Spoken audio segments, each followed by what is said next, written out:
প্রিয় দর্শক, আসসালামু আলাইকুম। একই সাথে প্রীতি এবং শুভেচ্ছা নেবেন। এই মুহূর্তে আপনাদের সামনে কথা বলতে এসেছি।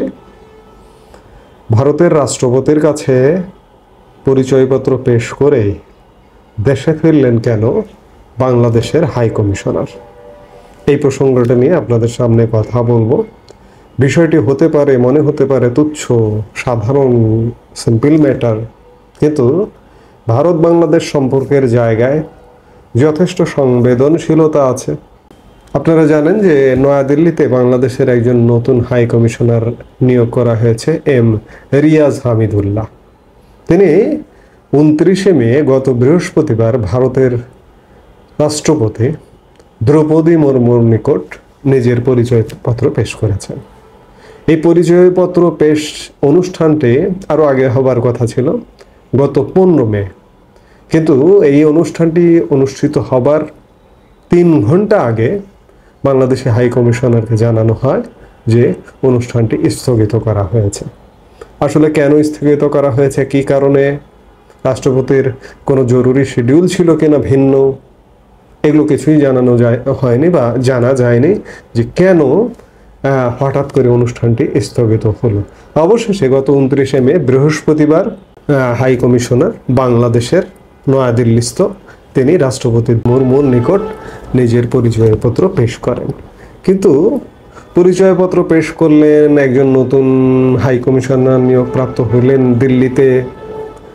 পরিচয়পত্র পেশ করবার সাথে সাথে তিনি বাংলাদেশে ব্যাক করে বাংলাদেশে এসেছেন, এই মুহূর্তে বাংলাদেশে অবস্থান করছেন। দুই একটি গণমাধ্যমেও এসছে যে বাংলাদেশে হাই কমিশনার এই মুহূর্তে দেশে। কেন?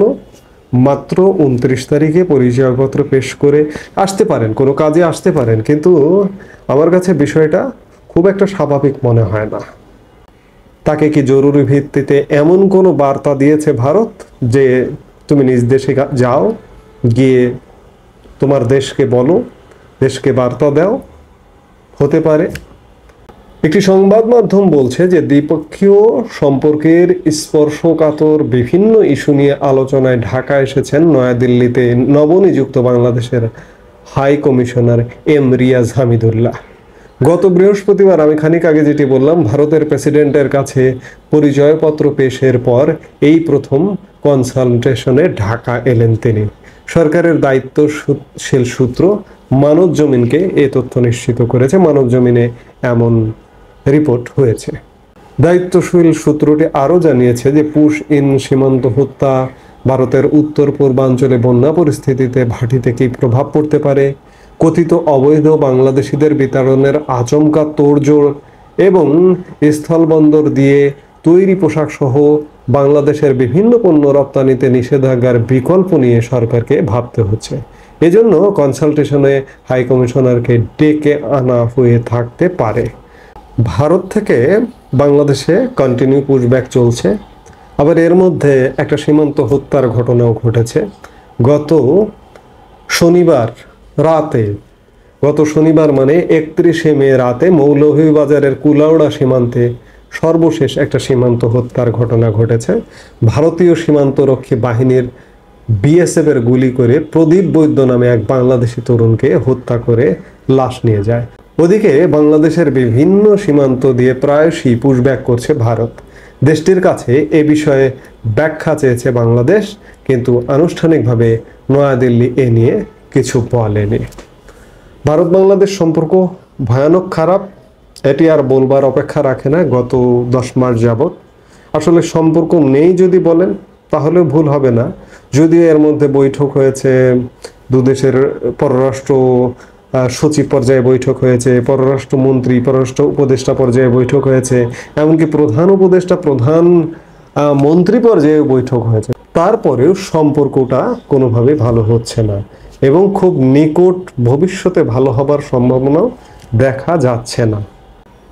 ভারত নিশ্চয়ই কোনো কড়া বার্তা দিয়েছে বাংলাদেশের হাই কমিশনারকে, এবং হাই কমিশনার হয়তো সেটি ফোনালাপ করে সম্ভব না সমাধান করা।